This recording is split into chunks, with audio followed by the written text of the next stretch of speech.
WDSU News at 6. Orleans Parish DA Jason Williams has been in office for more than a year and a half now. And, some are questioning whether or not his office is just doing enough to prosecute criminals with crime in the city on the rise. WDSU News anchor Daryl Forge is live at 6. And Daryl, you sat down with Williams in an interview one-on-one, and no topic went untouched. Yeah, ladies, that's right. Jason Williams' first year and a half as DA has been filled with challenges both on a professional and personal level. In our sit-down interview, we spoke about everything from crime, his change from a campaign promise, to his stance on the governor's proposal to move juveniles to Angola. It was literally like wading in flood water to get to work every day. Orleans Parish District Attorney Jason Williams pulling back the curtain, explaining what challenges he faced once he became DA. With more than 300 employees, with the case backlog we had, not having an electronic case management system, having people who weren't sure who their supervisor was or what their daily role and weekly role needed to be and how to prioritize certain types of cases, it was like wading through floodwater every single day. Williams says he's made changes within his first year, including growing the department's victim witness support, gaining grants, and adding a civil rights division. While Williams says the changes are helping, one issue still remains: crime. Rome is burning.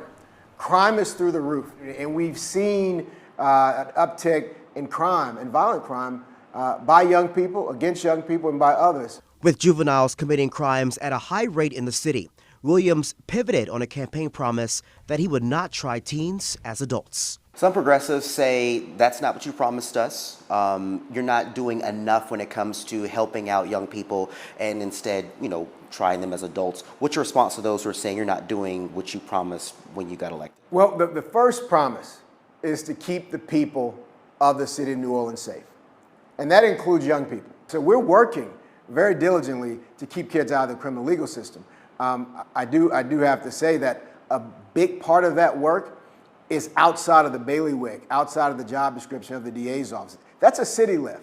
That's a group lift. Some of those teens are in Bridge City Center for Youth, which has been at the center of controversy over juveniles escaping and violence. But what are your thoughts on the governor proposing or wanting to move some of these teenagers to Angola? What are your thoughts on that? I haven't studied it enough. I can tell you anecdotally, it is not ideal. It is not a best practice to house young people in the same place that you're housing adults. While dealing with the crime issue, Williams also dealt with personal battles in the first year of his term. Back in July, he was acquitted in a federal tax trial. I feel more unencumbered and unshackled by those false allegations that I lived under a cloud for the entire first part of my term.